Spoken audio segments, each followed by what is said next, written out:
नमस्कार साथियों, कैसे हैं आप सभी? उम्मीद करता हूं कि आप स्वस्थ होंगे, सुखी होंगे और आनंदित होंगे। श्री रामचरितमानस में आपका स्वागत है। हम श्री रामचरितमानस में दी हुई सारी बातों का, सारी विद्याओं का, सारी समझ को समझने और जानने का प्रयास करते हैं। गोस्वामी तुलसीदास जी ने जिस प्रकार से इसमें सारे ज्ञान को उड़ेल दिया है, चाहे उपनिषद हो, चाहे पुराण हो, चाहे वेद हो, सभी का जो है निचोड़ इस ग्रंथ में उपलब्ध है। तो कोई भी व्यक्ति अगर इसका अध्ययन करता है, पाठ करता है, जानने और समझने के पर्पस से इसको पढ़ता है, तो उसकी जो बुद्धि है वो अवश्य ही प्रगाढ़ होती है। उसकी जो सोचने समझने की क्षमता है वो विकसित होती है और वो अपने जीवन में जो है निर्णयों को लेने की जो उसके अंदर आत्मविश्वास है वो बढ़ता है। मैं आप सभी को आमंत्रित करता हूं कि आइए साथ में मिलकर हम श्री रामचंद्र जी के बारे में और इस ग्रंथ में ऐसे बहुत सारे मुनि, ऋषि, माता पिता सभी का जो है जो चरित्र है वो इस प्रकार से दिया हुआ है कि कोई भी व्यक्ति पढ़ेगा तो जीवन के सारे पर्सपेक्टिव में उसकी जो सोच होगी वो अलग होगी, उसकी सोच जो है बहुत ही सुंदर होगी। तो हमने पिछले एपिसोड में ये जाना कि किस प्रकार से कौशल्या माता, कैकेयी और सुमित्रा अपने बच्चों को लेके बहुत ही खुश हैं, उनका लालन पालन कर रही हैं और रामचंद्र जी, भरत, लक्ष्मण, शत्रुघ्न भी बाल लीलाएं कर रहे हैं। आगे गोस्वामी तुलसीदास जी क्या लिखते हैं, आइए जानते हैं और समझने का प्रयास करते हैं। एक बार जननी अनवाए, कर सिंगार पलना पौढ़ाए, निज कुल इष्ट देव भगवाना, पूजा हेतु कीन स्नाना। एक बार माता ने श्री रामचंद्र जी को स्नान कराया और श्रृंगार करके पालने पे पौढ़ा दिया। फिर अपने कुल के इष्ट देव भगवान की पूजा के लिए स्नान किया। आप देखते होंगे अपने घर परिवार में जब बच्चे छोटे होते हैं तब माताएं उनको जो है अच्छे से नहला धुला के उनका श्रृंगार करके पालने में जो है पौढ़ा देती हैं। उसके बाद जो है अपना जो है सारा काम वो आसानी से करती हैं। तो उसी प्रकार से कौशल्या ने भी राम को नहलाया धुलाया, उसके बाद जो है उनका श्रृंगार किया और पालने में लिटा के वो जो है इष्ट देव के भगवान की पूजा के लिए स्नान किया।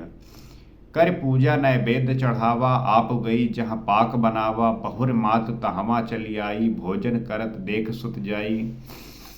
पूजा करके नैवेद्य चढ़ाया और स्वयं वहाँ गई जहाँ रसोई बनाई गई थी। फिर माता कहीं पूजा के स्थान में लौट आई और वहाँ आने पर पुत्र को इष्ट भगवान के लिए चढ़ाए हुए नैवेद्य का भोजन करते देखा। आप देखते होंगे जो आप पूजा पाठ में नैवेद्य चढ़ाते हैं उसके लिए जो है आप देखते होंगे पूजा पाठ जब होती है तब पकवान बनाए जाते हैं, उससे पहले जो है भगवान को चढ़ाया जाता है। उसी प्रकार से कौशल्या ने भी किया और ये सब करने के बाद जब वापस आए तो उन्होंने देखा कि भगवान जो है वो जो है भोजन कर रहे थे। गए जननी शिशु पहि भव भीता, देखा बाल तहाँ पुनि सूता, बहुरी आई देखा सुत सोई, हृदय कंप मन धीर न होई। माता भयभीत होकर पालने में सोया था, यहाँ किसने लाकर बैठा दिया।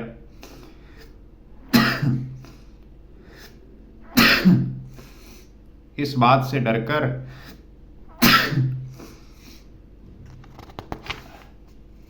पुत्र के पास गई तो वहां बालक को सोया हुआ देखा।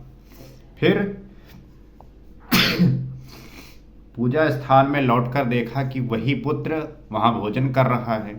उनके हृदय में कंप होने लगा और मन को धीरज नहीं होता, क्योंकि तो राम जो है वो भगवान विष्णु के ही अवतार हैं। तो कोई भी जो है भगवान के लिए भोग लगाया जा रहा है तो वो जो है सीधे राम को ही पहुंच रहा है। इस बात से जो है कौशल्या जी जो है बहुत परेशान हो रही है कि कुछ भी जो है हम भोग लगा रहे हैं वो जो है मेरा पुत्र ही के पास पहुंच जाता है, ये क्या लीला है। इस बात से जो है वो काफी भयभीत हो गई, डर गई। इहा उहा दुई बालक देखा, मत भ्रम मोर की आन विशेषा, देख ही राम जननी अकुलानी, प्रभु हस दीन मधुर मुस्कानी। वो सोचने लगी कि यहाँ और वहाँ मैंने दो बालक देखे, ये मेरी बुद्धि का भ्रम है या और कोई विशेष कारण। प्रभु श्री रामचंद्र जी ने माता को घबराई हुई देखकर बहुत मधुर मुस्कान से हंस दिया। तो कौशल्या जी इस भ्रम में पड़ गई थी कि क्या ये दो बालक हैं, कि एक जो है यहाँ पे भोग जो लगाते हैं वो खा रहा है, एक जो है पालने में झूल रहा है। ये क्या विचित्र खेला है। ये बात देखकर जो है कौशल्या जी डर गई। और फिर जो है जब रामचंद्र जी ने देखा कि माता जी घबरा रही हैं, डर रही हैं, तो मधुर मुस्कान में जो है हंस रहे हैं।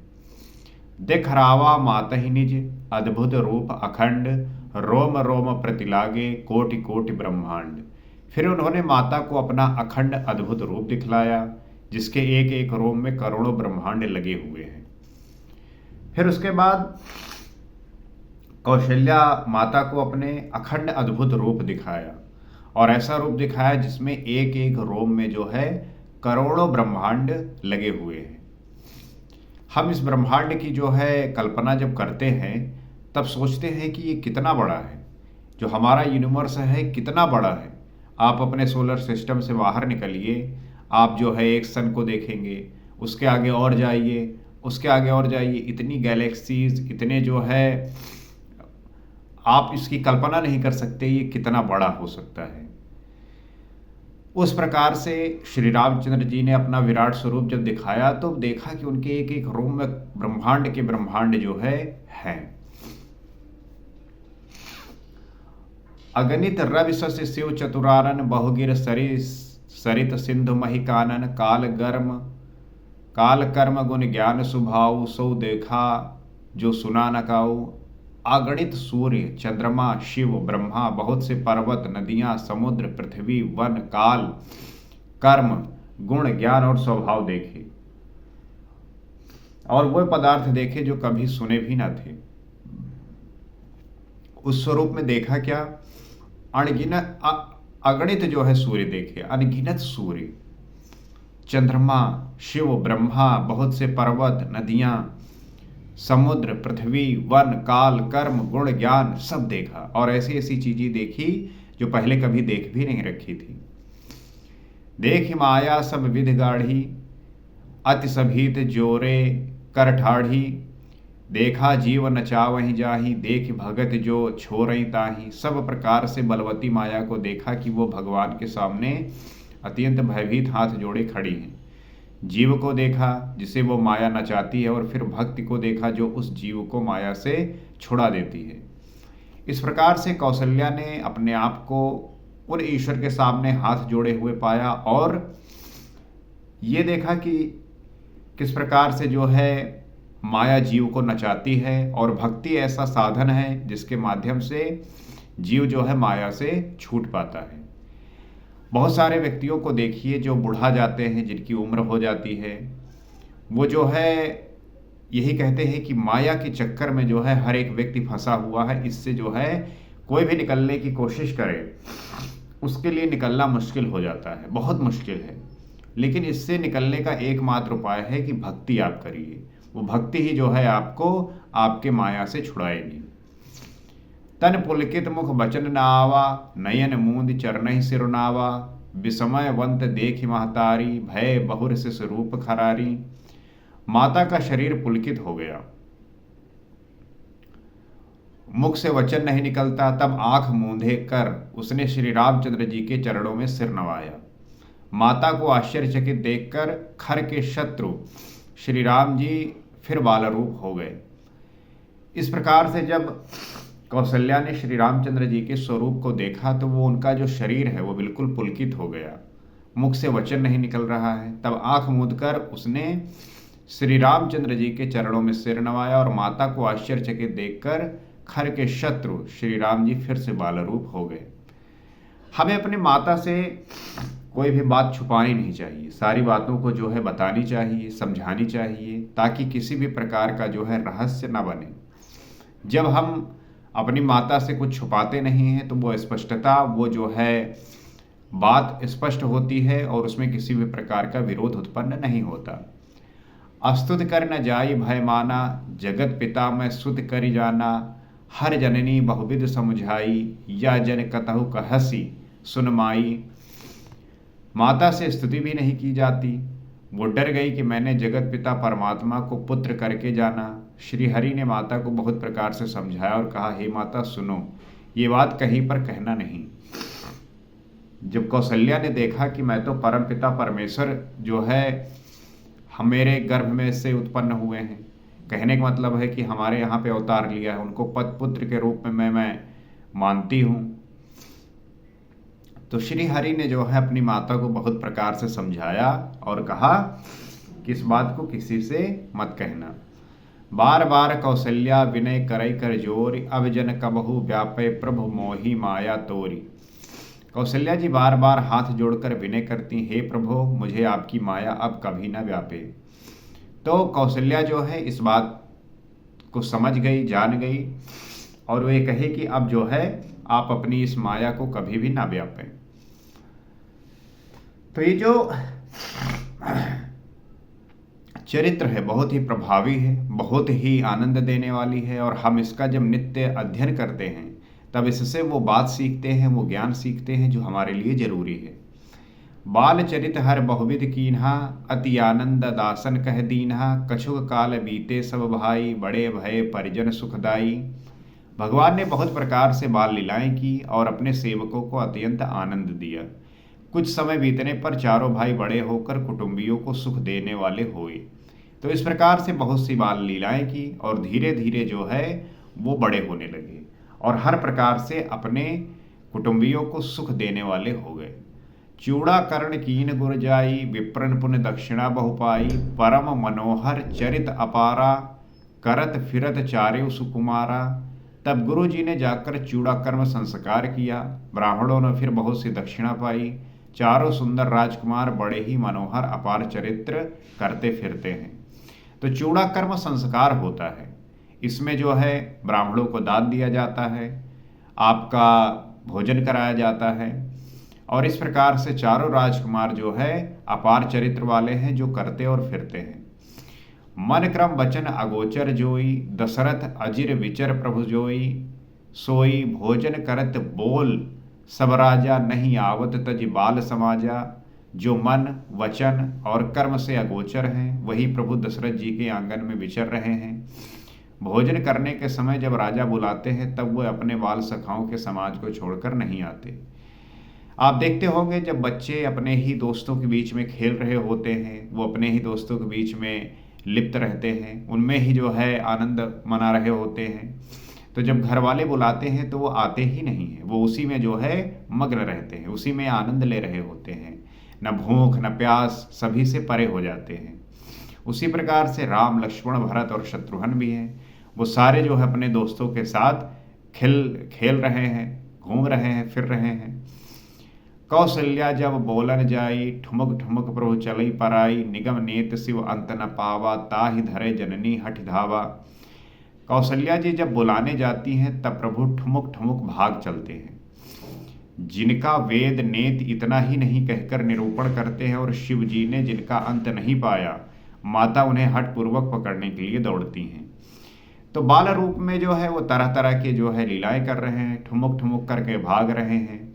जिनका वेद नेति कहकर निरूपण करते हैं और शिव जी ने जिनका अंत नहीं पाया, माता उन्हें हठ पूर्वक पकड़ने के लिए दौड़ रही हैं। धूसर धूरि भरे तनु आए, भूपति बिहस गोद बैठाए। वे शरीर में धूल लपेटे हुए आए और राजा ने हंसकर उन्हें गोद में बैठा लिया। बच्चे चाहे जितना गंदे हों, चाहे जितना जो है वो धूल में लिपटे हों, वो जब अपने माता पिता के पास जाते हैं तो वो उन्हें अपने गोद में उठा लेते हैं, लाड दुलार करने लगते हैं, खिलाने लगते हैं, चाहे उनका वस्त्र गंदा हो जाए या कुछ भी हो जाए। भोजन करद चपल चित, इत उत अवसर पाए। भाज चले किलकत मुख, दधि ओदन लपटाए। भोजन करते हैं पर चित्त चंचल है, अवसर पाकर मुंह में दही भात लपटाए किलकारी मारते इधर उधर भाग चले। भोजन जब करते हैं तो चित्त में चंचलता है। आप देखते होंगे जो छोटे बच्चे होते हैं वो एक जगह बैठकर आराम से भोजन भी नहीं करते, कभी यहाँ खा रहे हैं, कभी वहाँ खा रहे हैं, कभी वहाँ जा रहे हैं। उनका जो है चित्त चंचल होता है और यहाँ वहाँ वो घूमते रहते हैं। खाते रहते हैं पूरे मुंह में जो है आप देखते होंगे दाल चावल दही भात ये जो है खाकर और जो है घूमते रहते हैं। तो इस प्रकार का स्वभाव जो है वो बड़ा ही सुंदर और पढ़ने में आनंद देने वाला है। आपके घर में भी जब कोई ऐसा छोटा बच्चा करता है तो आपको भी देख के बड़ा ही आनंद आता है। तो ये सब आनंद देने वाले विषय हैं, इसको जो है हमें उसी प्रकार से देखना चाहिए और उसी प्रकार से सुख का जो है सुख महसूस करना चाहिए और अपनी जो चित्त है उसको एकाग्र करके ईश्वर के प्रति समर्पित करके उनका साधना और भक्ति जो है उसी में लग्न रहना चाहिए। वही आपको जो है मोक्ष और मुक्ति तक लेके जाएगा। तो मुझे पूरी आशा है कि आप इस कथा का आनंद ले रहे होंगे। आप जो है इससे पूरी मन और एकाग्रता के साथ सुन रहे होंगे। आप इस चैनल से जुड़ भी सकते हैं और इस बात को उन व्यक्तियों तक पहुंचा भी सकते हैं जो इस कथा को सुने और अपने जीवन की दिशा और दशा दोनों को बदलें। हो सकता है कि किसी कारणवश वो उन सब गूढ़ और रहस्य बातों को न सीख पाए हों, लेकिन कहीं पे भी किसी भी तरीके से कहीं बात अच्छी हो रही है तो आपको वहाँ जाना चाहिए, जुड़ना चाहिए। पहली बात तो आप स्वयं अध्ययन करिए, स्वयं जो है पाठ करिए, पढ़िए। आपको जो है जितना ही समझ होगा उतनी ही आपकी जो है दिशा और दशा बदलेगी। इसी उम्मीद के साथ आज इतना ही। अगले एपिसोड में आपसे फिर मुलाकात होगी। सीताराम।